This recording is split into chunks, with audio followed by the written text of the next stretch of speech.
Olá, pessoal! Tudo bem com vocês? Aqui é a Prof. Cris e para o vídeo de hoje nós vamos fazer a correção das atividades do dia 28 de outubro, tá? Que são aquelas atividades em folhas sobre unidades e medidas, tá? Então, não vamos perder tempo, vamos a elas, né? Olha só. Atividade número 1, vocês tinham que fazer o quê? Observar algumas situações que envolvem medições e depois responder aquelas perguntinhas lá embaixo. Então, olha só, aqui no primeiro quadrinho, dos caras que estão aqui diz: este canteiro deve medir 10 passos de comprimento, tá? Primeiro quadrinho. O segundo quadrinho diz: preciso de 2 pacotes de frango. Terceiro, a receita pede um copo de água. Depois pede: o muro tem 6 metros de largura. Para fazer quibe de forno, vou usar 500 gramas de carne moída. E comprei 20 litros de água, tá? Todos esses quadrinhos, as pessoas vão usar algum tipo de medição. Só que algumas medições, assim como o vídeo que vocês assistiram, são padronizadas e algumas não padronizadas. O que isso quer dizer? Quer dizer que quando ele faz a medição em passos, isso não é padronizado, porque nem todos os passos das pessoas são do mesmo tamanho. Os pés e os passos, né? Depende do tamanho do pé e das pernas das pessoas. Então, isso é uma medida não padronizada que a gente fala. É um tipo de medição? É, mas não tem um padrão, né? Porque nem todos são iguais. A mesma coisa acontece com os pacotes de frango, porque nem todos os pacotes vão ter a mesma quantidade de frango, né?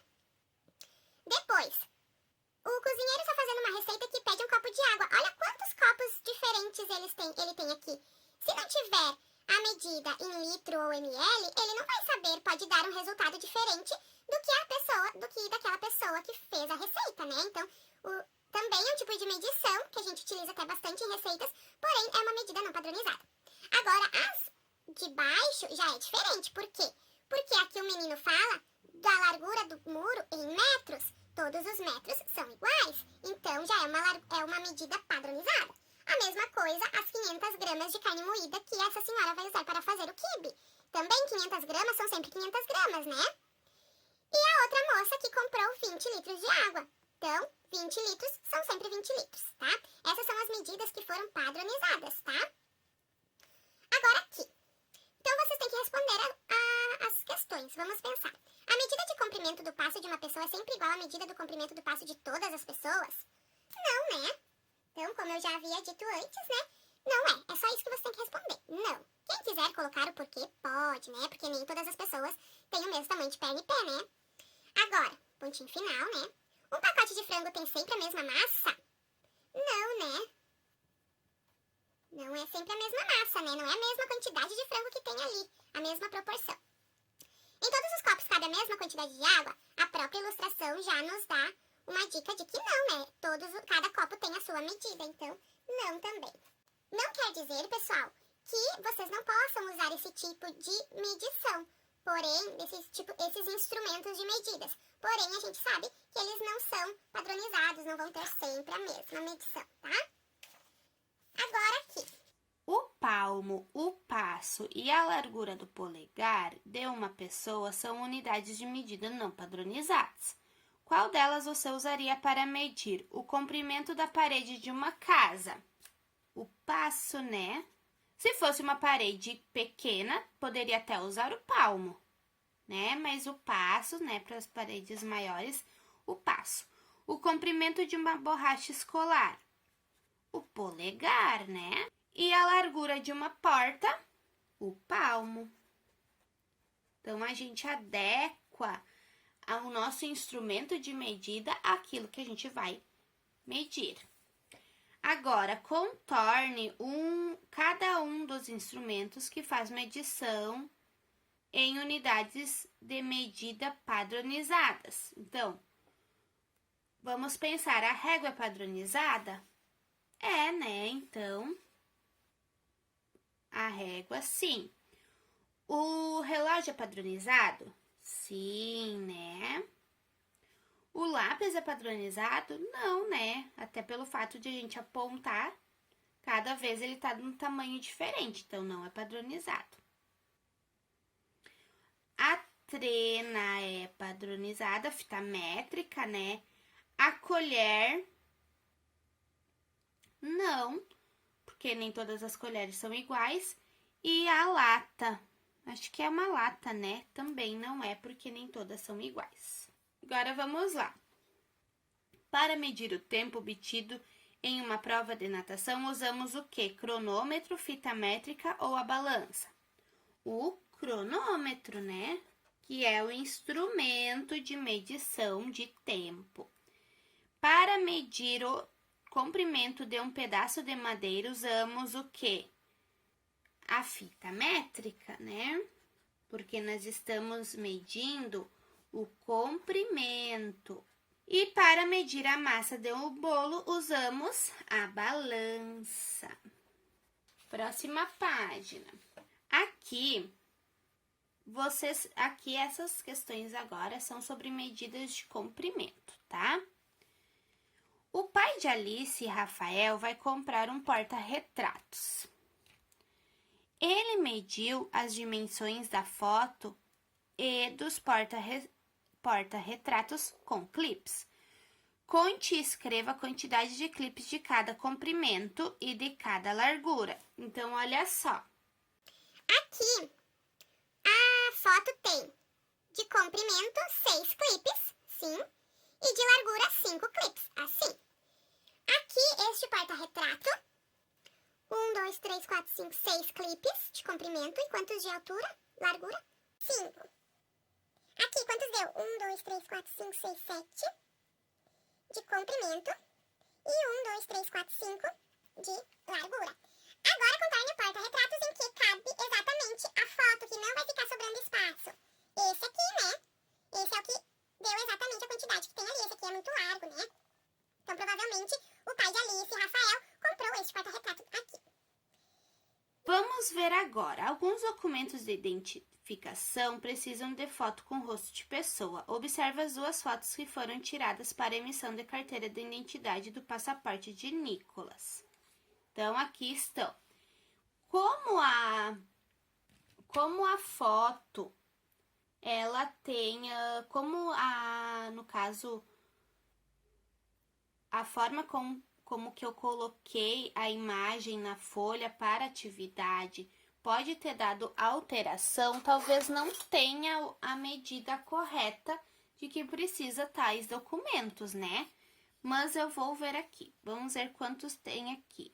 Olha só, deu apenas 1,8 centímetros. E aqui nós temos 2,8 centímetros.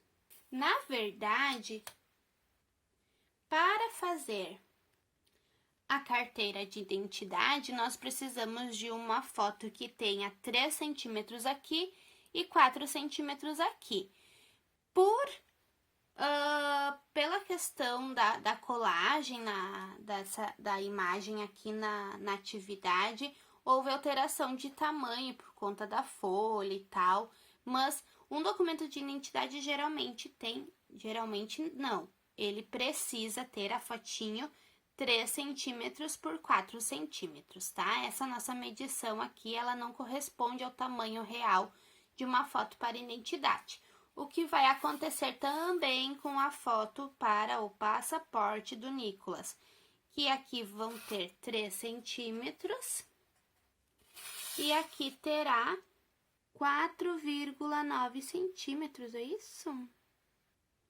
Isso, 4,9 centímetros, usando então as unidades de medida, né, que a gente aprendeu, que é centímetros, né?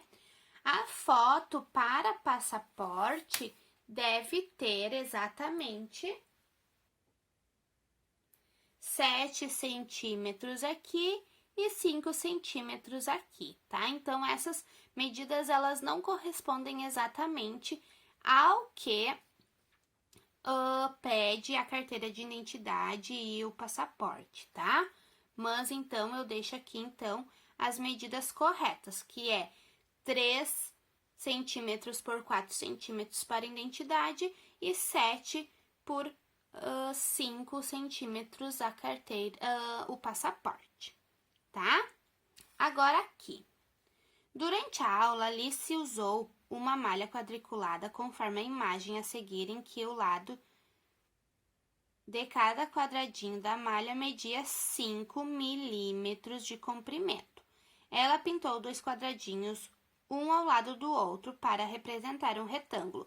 Quantos milímetros mede um dos maiores lados desse retângulo? Então, se aqui até aqui tem 5, daqui até aqui terá 10 milímetros. Pode representar com a unidade que a gente aprendeu. A medida obtida na resposta anterior corresponde a quantos centímetros? Lembra que a gente que tinha lá na explicação? 10 milímetros é igual a 1 centímetro, né? Ah, aqui eu também já tenho. Agora, Edivaldo cortou uma barra de plástico de 1 metro, que corresponde a 100 centímetros, em 10 partes iguais. Então, ele cortou tudo em 10 pedacinhos, tá? Qual é o comprimento de cada parte da barra? Se tinha 100 centímetros e ele cortou em 10 partes, cada partezinha dessas terá 10 centímetros. E pode usar a abreviação, tá? Agora, a última página. Com uma borracha, meça o comprimento e a largura de uma régua conforme mostrado no esquema ao lado.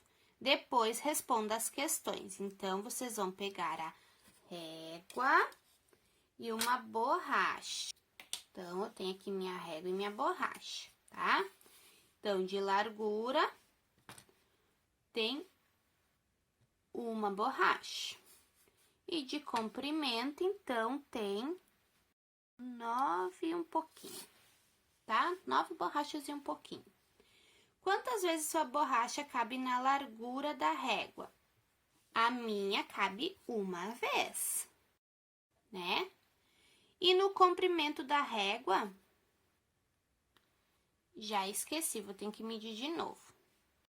9 vezes. Agora, compare suas respostas com as de um colega. Elas são iguais? Conversem a respeito. Essa atividade não tinha como fazer, eu esqueci de cortar fora, né? Mas provavelmente quem respondeu vai responder que não, né? Porque nem todas as borrachas estão no mesmo tamanho, tá? Se fosse uma borracha, todos tivessem a mesma borracha, uma borracha nova, teria a medida exata. Mas como cada um tem uma borracha de um tamanho, então vai dar respostas diferentes, tá? Agora aqui, observe os instrumentos de medição abaixo e em seguida responda. Nós temos a trena, a régua e o metro, tá? Qual desses instrumentos é o mais indicado para Jaime, que é costureiro, usar em seus trabalhos? É o metro, né? Quem já foi na costureira sabe que ela tem um metro desses de madeira e ela sempre utiliza para cortar os tecidos, né? Agora, para um estudante do 3º ano, qual é o instrumento mais adequado? A gente não vai sair por aí com um metro na mochila, né? Ou com uma trena, a gente vai usar a régua. Cite uma profissão que utilize a trena como instrumento de medição. Pode ser qualquer coisa, pode ser o engenheiro. Vou usar este exemplo, tá? Mas tem o pedreiro, o marceneiro, né? Então, todas essas pessoas que utilizam a trena, vocês podem colocar aqui, tá? Eu coloquei engenheiro, tá? Mas pode ser outro, pode ser marceneiro, pode ser pedreiro, pode ser um construtor, né? Então, todos esses utilizam a trena como instrumento de medição. E essas foram as atividades de hoje. Eu espero que vocês tenham compreendido como fazer todas elas. Um beijo no coração de vocês e até o próximo vídeo.